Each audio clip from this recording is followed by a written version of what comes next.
बिस्मिल्लाहिर्रहमानिर्रहीम। आज हम उर्दू की चौथी किताब के सफ़ा नंबर 12 पर मौजूद जोड़ के तोड़ पढ़ेंगे। इसमें हमारा सबसे पहला लफ्ज़ है भीगा, जिसको तोड़ के लिख दिया गया है। सबसे पहले जैसा कि हमें नज़र आ रहा है, बे और दो चश्मी हे को जोड़ा हुआ है, जिससे भे बन गया है। यहाँ पे हम सबसे पहले भे लिखेंगे, उसके बाद छोटी ये की आवाज़ आ रही है तो छोटी ये लिख दी जाएगी, और उसके बाद गाफ़, गाफ़ की आधी शक्ल है, यहाँ पे गाफ़ लिख देंगे, और आखिर में अलिफ़ है जो गाफ़ के साथ जुड़ा हुआ है, वो यहाँ पे हम लिख देंगे। हमारा दूसरा लफ्ज़ है थप्पड़। थप्पड़ में सबसे पहले ते और दो चश्मी हे को जोड़ के लिख दिया गया है, तो हम भी इसी तरह वो पहला हर्फ लिखेंगे थे। उसके बाद उसके साथ आपको क्या नज़र आ रहा है, पे, जिसके ऊपर शद डली हुई है। शद का मतलब है कि उसमें शिद्दत से आवाज़ आ रही है, तो इसको हम 2 दफ़ा लिख देंगे। जब तोड़ में लिखेंगे तो 2 दफ़ा होगा, जब जुड़ेगा तो वो एक ही दफ़ा लिखा जाएगा, ऊपर शद डाल दी जाएगी। तो यहाँ पे हम इसलिए 2 दफ़ा पे डालेंगे ताकि हमें पता चले कि ये शिद्दत से इसकी आवाज़ आ रही है। तो इसको हमने किस तरह लिखना है, और उसके साथ आखिरी क्या हर्फ था, ड़े, जिसको हमने यहाँ पे लिख दिया। इसके बाद हमारा लफ्ज़ है झगड़ा। जीम और दो चश्मी हे जब मिलते हैं तो इस तरह झे की शक्ल में लिखा जाता है, और उसकी झे की आवाज़ आती है, झे। उसके बाद आप इस लफ्ज़ को देखेंगे तो उसमें आपको क्या नज़र आ रहा है, झे के साथ गाफ़, गाफ़ की आधी शक्ल है वहाँ पे, यहाँ पे हम उसको पूरा लिख लेंगे। उसके बाद है ड़े, और उसके बाद अलिफ़, यहाँ पे हम ड़े लिख लेंगे और उसके साथ अलिफ़।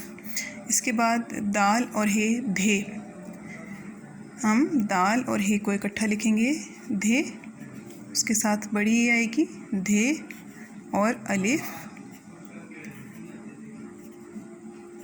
आखिरी हमारा हर्फ होगा नून। उसके बाद अगला हमारा लफ्ज़ है पढ़ाया, जिसमें सबसे पहले पे आएगी, यहाँ पे पे की आधी शक्ल है, हम यहाँ पे पे लिख लेंगे।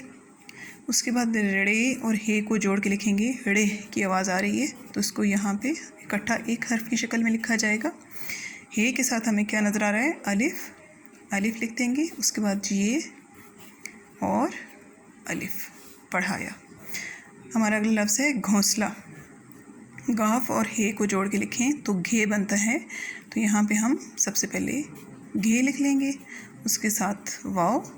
उसके साथ अगला हमारा क्या लफ्ज़ है, नून की आधी शक्ल है, ये हमने नून लिख लिया। उसके बाद सीन है, सीन लिख लेंगे, सीन के साथ लाम की आधी शक्ल है, लाम, और आखिर में अलिफ़, जो कि हम यहाँ पे लिख लेंगे। इसके बाद हमारा लफ्ज़ है फेंक। पे और दो चश्मी हे जब जुड़ते हैं तो फे की आवाज़ आती है, यहाँ पे हम पहले फे लिख लेंगे, उसके साथ बड़ी ये, उसके साथ क्या आएगा, नून, और आखिर में क्याफ। हमारा अगला लफ्ज़ है ठंडक। टे और दो चश्मी हे जब जुड़ते हैं तो ठे की आवाज़ आती है, ये ठे को हमने इकट्ठा लिख लिया। उसके साथ क्या है, नून, यहाँ पे नून की आधी शक्ल है, यहाँ पे हम उसको पूरा लिख लेंगे। उसके बाद फिर नून के साथ डाल है, और डाल के साथ आखिरी हमारा हर्फ क्या है, क्याफ, ठंडक, ये छुटकारा। चे और दो चश्मी हे जुड़ें तो छे की आवाज़ आती है, जिसको हम इस तरह लिख लेंगे, छे। छे के साथ क्या है, टे की आधी शक्ल है, यहाँ पे हम उसको टे लिख लेंगे। उसके बाद क्या है, क्याफ, क्याफ, क्याफ के साथ अलिफ़ है, हमने अलिफ़ लिख लिया। उसके साथ रे है, ये रे और अलिफ़। उसके बाद हमारा अगला लफ्ज़ है ढंढोर।